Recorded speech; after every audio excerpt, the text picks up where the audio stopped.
La ville de Lisbonne était mobilisée samedi sur les berges du Tage pour regarder l'Inport Race.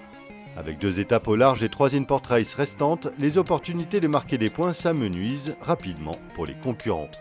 21 points seulement séparent les 4 premières équipes au classement général. Les Inport Race ont donc toute leur importance et le classement pourrait être modifié aujourd'hui à l'issue de la manche du jour. Au classement spécifique des Inport Race, Puma, Camper et Abu Dhabi sont à égalité avec 30 points chacun. Le parcours positionné dans l'axe du plan d'eau imposait un départ au vent arrière.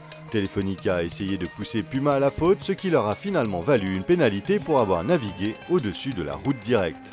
C'est le 3e incident en 3 Inport Race pour le bateau espagnol qui se retrouve à chaque fois relégué en queue de peloton.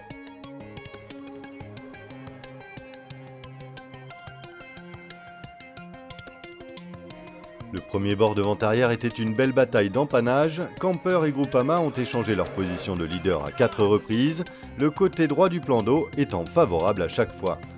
Juste derrière, Abu Dhabi restait bien accroché au leader. À la première marque, Groupama, qui arrivait du côté droit, est passé en tête, juste devant Camper et Abu Dhabi. Puma était 4e, Sanya 5e et Telefonica bon dernier après avoir effectué sa pénalité. Groupama, qui n'était pas décidé à laisser les Néo-Zélandais passer, a couvert Camper à chaque fois qu'ils essayaient de s'échapper.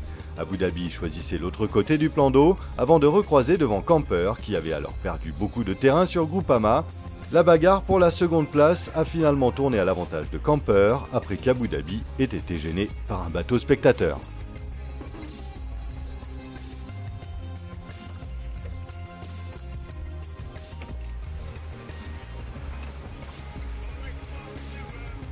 Pendant ce temps, Groupama augmentait encore son avance et enroulait la marque au vent avec 50 secondes d'avance sur le bateau américain qui réalisait une excellente remontée. À la surprise générale, c'est bien Puma qui s'emparait de la seconde place à la bouée au vent devant Abu Dhabi, Camper, Sanya et Telefonica pour qui les choses n'allaient pas mieux. Peu de temps après avoir envoyé leur Jenaker, ils le perdaient à l'eau, ce qui leur coûtait de nombreuses secondes. De son côté, Sanya faillit perdre sa 5e place avec un spi coincé qu'ils ont finalement abandonné. Groupama coupait la ligne d'arrivée en tête devant Puma qui a effectué une très belle course.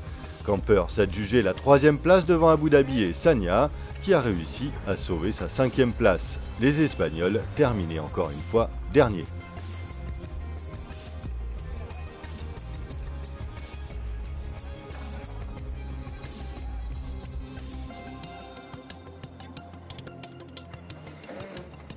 Pour Telefonica, le résultat ne pouvait pas être plus mauvais. La victoire de Groupama leur permet d'accroître leur avance au classement général. Les Français comptent maintenant 8 points d'avance sur les Espagnols alors que Puma n'est qu'à 5 points de Telefonica. Puma prend la tête du classement des Inport Race alors que seulement 3 points séparent Abu Dhabi, Camper et Groupama. Le Groupama devrait prendre dimanche le départ de la prochaine étape vers leur port d'attache de Lorient, avec une confiance supplémentaire dans leur bateau et leur équipage. Les explications de Franck Camas. C'est une très bonne journée pour nous évidemment, on fait une bonne opération avec cette première place et puis derrière avec la mauvaise place de Telefonica. Bon, il y a Puma qui finit finalement 2e mais nous on peut que être content du boulot que l'on a fait. Et on n'est pas encore des spécialistes de Inport, mais quand on arrive à bien partir et à se trouver en bonne position, on commence à être bon sur les manœuvres et plus rassurant pour l'équipage. Et donc voilà, meilleure confiance pour nous tous. Suivez la 8e étape de la Volvo Ocean Race sur www.volvooceanrace.com et sur volvooceanracelorient.com.